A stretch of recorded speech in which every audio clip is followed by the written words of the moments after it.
ഞാനൊക്കെ സുസോടെ ആരും വന്ന സമയങ്ങളിലൊക്കെ പാസ്റ്ററുടെ പ്രസംഗിക്കാൻ വന്ന ആളുകളിലൊക്കെ സ്തോത്രം ഞങ്ങളൊക്കെ പാസ്റ്റർ വാക്ക് പറയാൻ നോക്കിയിരിക്കുമായിരിക്കും, ചാടി വീഴാനും ഉരുളാനും പറയാനും. സ്തോത്രം. അങ്ങനെ ഉരുട്ടത്തിൻ്റെയും പറഞ്ഞതിനെയും ആരാധിച്ചതിൻ്റെ ഗുണം ഇന്ന് ഞാൻ അനുഭവിക്കുന്നുണ്ട്. സ്തോത്രം.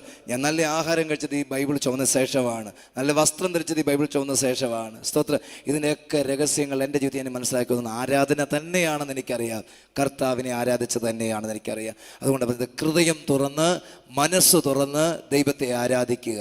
നിങ്ങളുടെ കൂടെ എപ്പോഴും ദൈവ മഹത്വം സഞ്ചരിക്കുന്ന നിങ്ങൾക്ക് അനുഭവിക്കാൻ കഴിയണമെങ്കിൽ, എപ്പോഴും ദൈവ സാന്നിധ്യം നിങ്ങളുടെ കൂടെ തങ്ങി നിൽക്കുന്നത് നിങ്ങൾക്ക് അനുഭവിക്കാൻ കഴിയണമെങ്കിൽ 6 ദിവസങ്ങൾ ഈ വിശ്വാസികൾ അറിയാതെ അഭിഷിക്തന്മാരായ ഞങ്ങൾ പലപ്പോഴും ആലയത്തിൽ വന്നിരുത്തി 6 ദിവസങ്ങൾ നമ്മൾ കണ്ടിന്യൂസ് ആയിട്ടിരുന്ന് ദൈവത്തെ പുകഴ്ത്തി പാടാറുണ്ട്.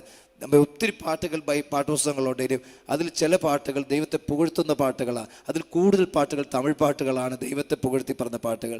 ഞങ്ങൾ ആ പാട്ടുകൾ മാത്രം പാടി നമ്മുടെ കഷ്ടതയോ ദുഃഖമോ നമ്മുടെ ആവശ്യങ്ങളൊന്നും ദൈവത്തോട് പാടാതെ ദൈവത്തിൻ്റെ യേശുവിൻ്റെ നാമത്തെ ഉയർത്തിയും പുകഴ്ത്തി പാടി ഞങ്ങളിങ്ങനെ സ്തുതിച്ച് അവിടെ ഇരിക്കും.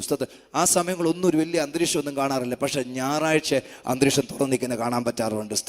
ഇത് ഞാനൊരു രഹസ്യമാണ്, നിങ്ങൾക്കത് ചെയ്തു നോക്കാം. നിങ്ങൾ ദൈവത്തെ എപ്പോഴും പുകഴ്ത്തി പാടി നോക്കിക്കേ, യേശുവിനെ ഉയർത്തിപ്പാടി നോക്കിക്കേ. ഹല്ലേലൂയ. കർത്താവിൻ്റെ നാമത്തെ ഉയർത്തിപ്പാടി നോക്കിക്കേ. നിങ്ങൾ പോകുന്നിടത്തെല്ലാം ദൈവമഹത്വം നിങ്ങളുടെ കൂടെ ചലിച്ചുകൊണ്ടേയിരിക്കും.